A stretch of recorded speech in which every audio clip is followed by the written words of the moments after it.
दिल्ली में प्रदूषण की समस्या काफी गंभीर है। लगातार प्रदूषण के मामलों को लेकर विधानसभा चुनाव में भी मामला खूब उठा। दिल्ली में नई सरकार बनने के बाद राजधानी दिल्ली में प्रदूषण को कम करने को लेकर युद्ध स्तर पर कार्य किया जा रहा है। वहीं पर कुछ ऐसी संस्थाएं हैं जो लगातार पर्यावरण संरक्षण के लिए काम कर रही हैं। ISBT स्थित महाराजा अग्रसेन पार्क में संस्था के द्वारा वृक्ष महाकुंभ का आयोजन किया गया, जिसमें सैकड़ों की संख्या में पेड़ लगाए गए। संस्था के आयोजकों का कहना है कि दिल्ली इस समय प्रदूषण की मार झेल रही है और ऐसे में सरकार के साथ साथ हर व्यक्ति का फर्ज है कि एक पेड़ वह जरूर लगाए। ब्यूरो रिपोर्ट, राष्ट्र सर्च न्यूज, दिल्ली, देश की आवाज़। काफ़ी सजग है और उसको लेकर काफ़ी प्रयास कर रही है और लगातार जो प्रयास है वो वृक्षारोपण है, क्योंकि जिस तरह से ग्लोबल वार्मिंग हो रही है उसके चलते कहीं ना कहीं धरती का तापमान बहुत बढ़ रहा है। और इस समय दिल्ली सरकार हो या केंद्र सरकार हो, वो भी इसको लेकर बहुत चिंतित है कि दिल्ली में जिस तरह का प्रदूषण है और प्रदूषण की वजह से जाने अनजाने लोग किस तरह से बीमार पड़ रहे हैं, वो बहुत ज़रूरी है। और उसके लिए सबसे बड़ी आवश्यकता है कि इस समय ज़्यादा से ज़्यादा पेड़ लगाने की, क्योंकि दिल्ली सरकार जो नई बनी है अभी भारतीय जनता पार्टी, वो भी ये चाहती है कि किस तरह से दिल्ली में प्रदूषण कम हो और उसको लेकर लगातार प्रयास करें। हमारी NGO भी पिछले 11 सालों से प्रयास कर रही है। हमारे जो यहाँ के संरक्षक हैं इस NGO के, सुनील कुमार गुप्ता जी, वो भी पिछले 11 सालों से हमें लगातार अपना आशीर्वाद देते आ रहे हैं और हमारे हर प्रयास में वो आगे बढ़ चढ़ कर भाग लेते हैं। और ये कोशिश रहती है हमारी कि हम जितनी ज़्यादा से ज़्यादा संख्या में वृक्ष लगाएंगे उतना हमारा पर्यावरण बचेगा, क्योंकि पर्यावरण एक ऐसी चीज़ है जिस तरह से हर आदमी सांस लेता है और सांस अगर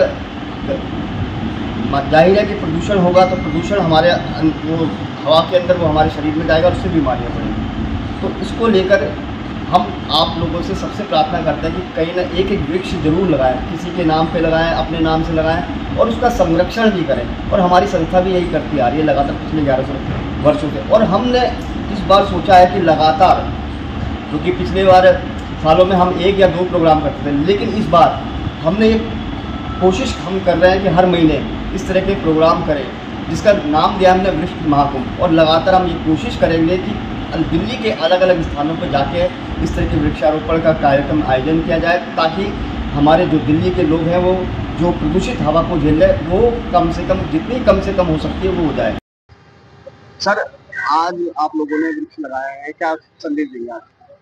हमारी जो यहाँ की संस्था बड़ी पंचायत वैसी विषय करवाल, जिसके माध्यम से नगर निगम द्वारा 3 हमारे जो बड़े बड़े 5 एकड़ के पार्क हैं लिए गए हैं।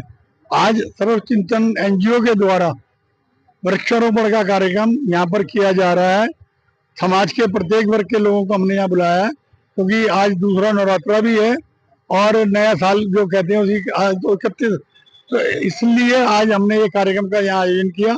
और प्रत्येक अपने मेंबर से, प्रत्येक साथी से हम कह रहे हैं कि सब अपना अपना पेड़ लगाओ। और ये नहीं खाली पेड़ लगाओ, आज पेड़ लगाया भूल जाओ, उसके बाद यहाँ करके उसमें पानी भी दो, जिससे कि पेड़ हरा भरा हो, बड़ा हो।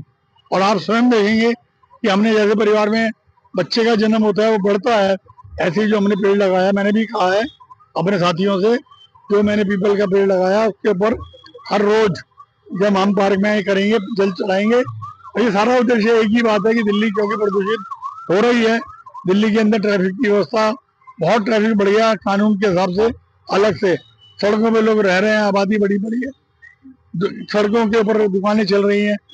अगर हम लोग ये पेड़ लगाएंगे इससे वातावरण को शुद्धता मिलेगी।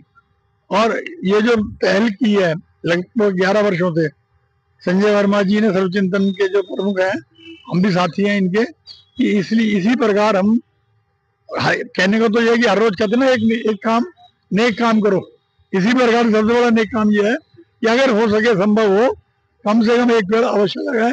रोज नहीं लगाएं तो महीने में लगाएं, महीने में लगाएं तो साल में लगाएं, लेकिन लगाएं जरूर। धन्यवाद। ऐसे ही अपने क्षेत्र में अपने आसपास की खबरों, देश दुनिया की ताज़ा तरीन सभी खबरों को देखने के लिए देखते रहिए राष्ट्र सर्च न्यूज चैनल। खबरों की लेटेस्ट अपडेट पाने के लिए हमारे चैनल को लाइक व सब्सक्राइब करना ना भूलें और कमेंट के द्वारा खबर के प्रति अपनी राय जरूर दें।